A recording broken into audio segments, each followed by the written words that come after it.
here in the picture, you can see a lot of green leafy vegetables. For example, there are a lot of green leafy vegetables. Why do we insist and give in PVH? Why Siva sir and we all press to eat a lot of green leafy vegetables? In South India, the green leafy vegetables, there are a specific variety called as the kirai. That is like in North India, you can see the spinach, that is the palak.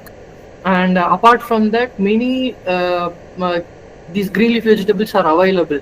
Like in other countries, you can see the kale, green cabbage, and your mint and your coriander. Mint is the pudina, and coriander in South India they call it as kottamalli, and in the it is basically called as coriander. In like Siva sir tells, in all the other countries, another lot of different varieties of green leafy vegetables are available. But in India, especially in North India, sir tells that apart from spinach or palak, I cannot see any other green leafy vegetables. So when there is nothing of that sort, you can add a lot of coriander and pudina in your diet. That is readily available. They are rich in a lot of vitamins and minerals. So when you start taking them, they make your body alkaline, which will neutralize the acid and give the required vitamins and minerals for your body. So the next thing is that I have put it as not all greens. Not all greens. Why do we tell not all greens? That is because in your body, your mouth is your first point of rejection, as Siva sir usually tells. When there is a lot of spice or a lot of sour taste or a lot of sweet thing or bitter taste, your mouth is telling you, your tongue is telling you, please don't eat that.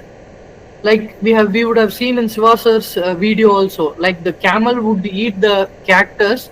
Its mouth and tongue are very strong enough to digest and chew the cactus thorns also, which are pointy.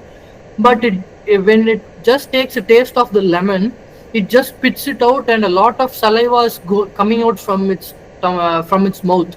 The saliva is coming to neutralize the acid from the lemon which it has eaten, as a protection to protect its mouth.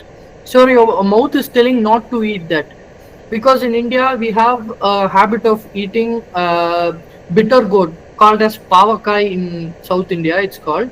So pavakai is also green, but too much of bitter, your body is telling that you should not eat this, you don't require this.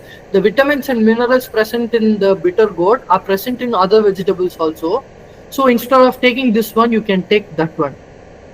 So there are also a habit of consuming neem leaves. Neem leaves has a very, very bitter taste. 1 or 2 leaves is enough, but taking in 1 or 2 leaves daily is not advisable to, especially to very young children, like very young boys and girls. They should not be eating a lot of neem. It can cause other problems to their reproductive systems also, which are in their growing stage.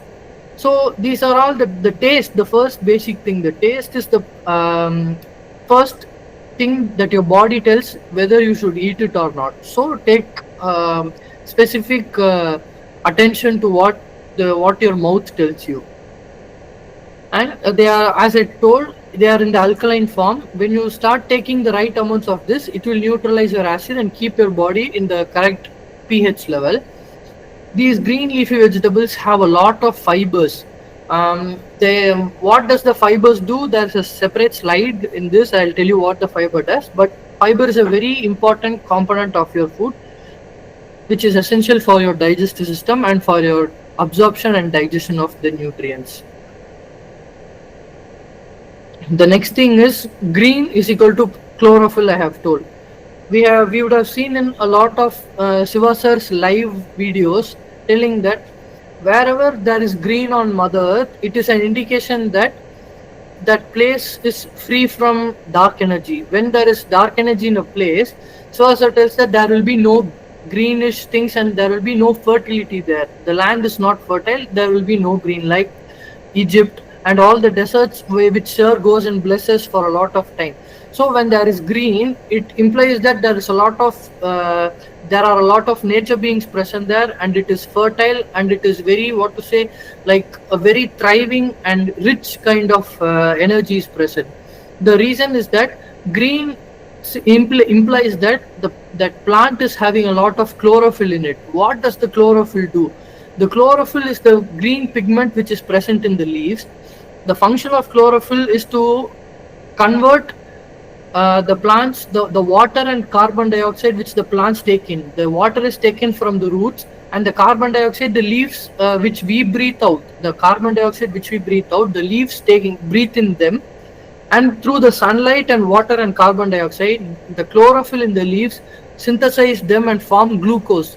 What does the glucose do? As glucose gives energy in our body, glucose gives energy to the plants also. Glucose, that is the sugar. So for glucose synthesis, chlorophyll is essential. And so chlorophyll present in the leaves is the most live and lively part of the plant. So that is why when we eat, we get in a lot of prana, that is the life force, the prana life force we take in. So when we eat a lot of this, your body and your chakras get the required prana for doing their regular work and to energy, and your body starts to heal a lot faster than non-green foods. So that is why in PVH we always insist and give pressure on eating more of your green leafy vegetables and green foods. And take a note while cooking. Just a minute.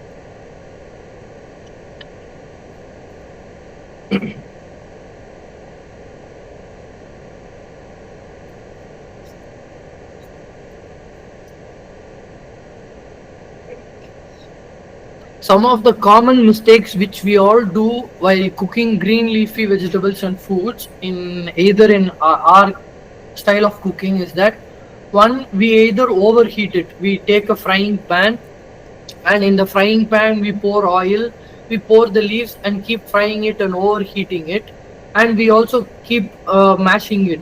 When we do all these, you can see that the green color of the plants or whatever you put, it may be even the beans also, the pod of the beans or anything, the green starts going away. It either becomes brown or it becomes darker and turns black.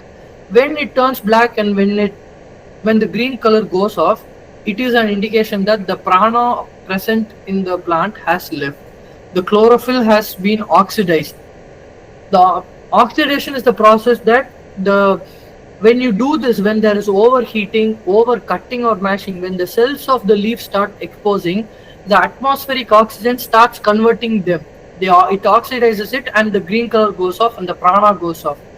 That is why too much of cutting of your green leafy vegetables. If you are trying to make a mint juice, when you put it in your mixer and mash it up, or if you're making a mint sauce something, the moment you open the mixer cup, it starts becoming dark because the oxygen starts converting it.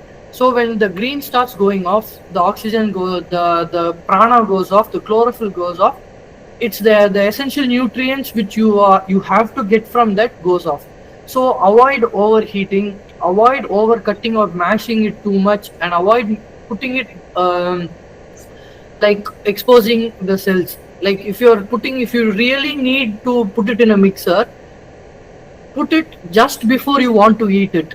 You put it in the mixer and immediately you have to take it in if you have to do it, because the longer you leave it, the more the green goes off.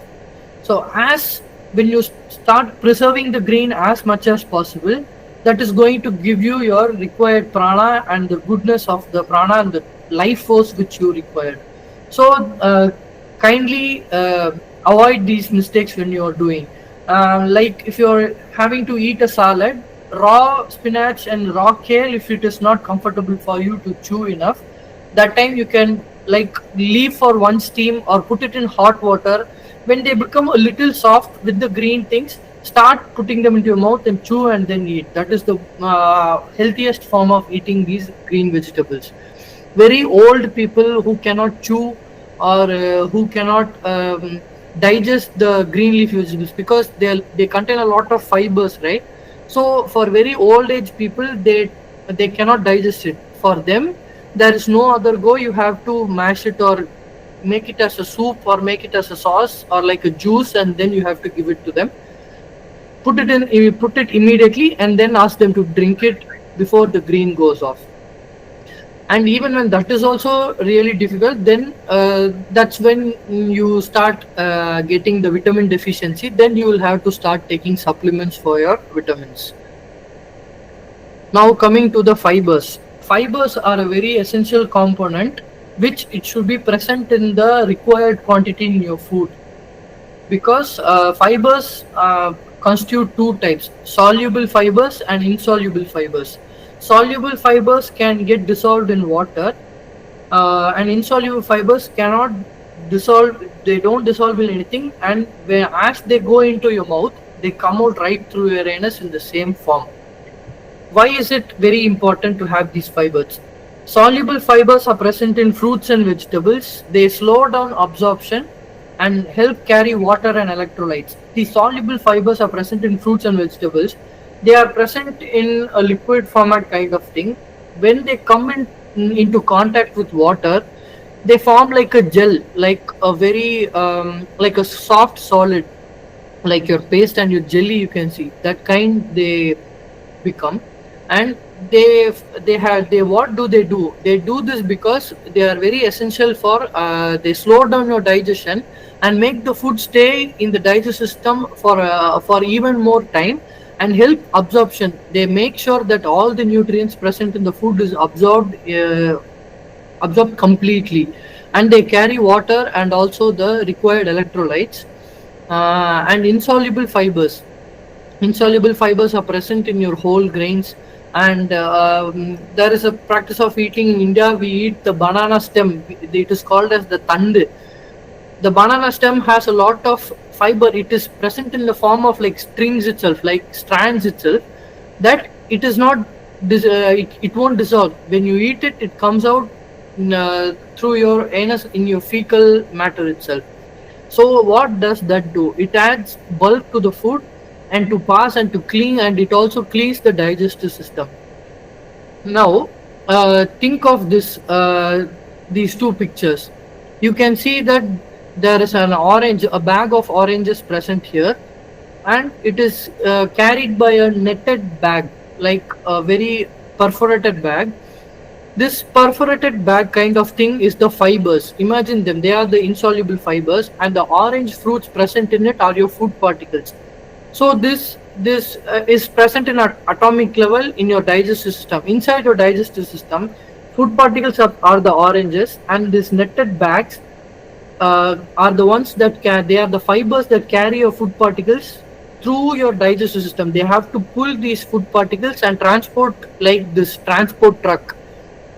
There is a roadmap. This is your digestive system, and the fiber is the transporting truck which moves your food through the digestive system, giving the essential nutrients and making them absorb in all the organs stage by stage and level by level before it goes to the large intestine and then to the anus. And when you have imagine a vessel which you have cooked.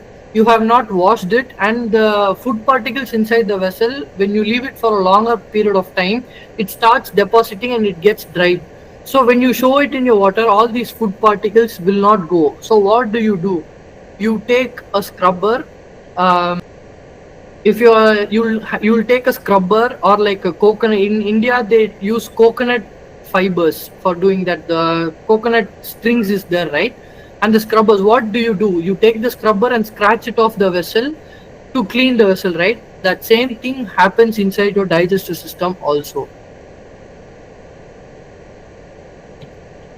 That is what your insoluble fibers does. The insoluble fibers, when this is your digestive system, inside this all the food particles which are present here and there, your insoluble fibers will scrape it and clean it off and take it to your large intestine and to the anus, so that it can be passed as stool in your next day. So when there is absence of fiber in your food, there is no proper absorption, there is no proper transport of food molecules through your digestive system. What does this do? This then causes constipation, because here and there the food molecules are stuck inside your digestive system, and there is not enough fiber. Like this orange, like this net carry bag which carries oranges, there is not enough fiber to transport the food smoothly through your intestine, through your digestive system. So hence the fibers are present in a lot of food, like your whole grains and non-processed whole grains, like your barley and rice has a little bit of fiber, but the other whole grains, like what can you say, they are called as the millets kind of whole grains have a lot of fiber in them. Pulses have fibers in them, and mainly green leafy vegetables have a lot of fiber in them, which prevents your constipation. Processed food like white flour and maida and cookies and cakes, they all have a very little fiber because they are processed to make it full of sugar and carbohydrate, that they remove all the fiber components of it. So that is why when you eat a lot of white flour, your next day your body finds it difficult to push it through. So this is the importance of fiber.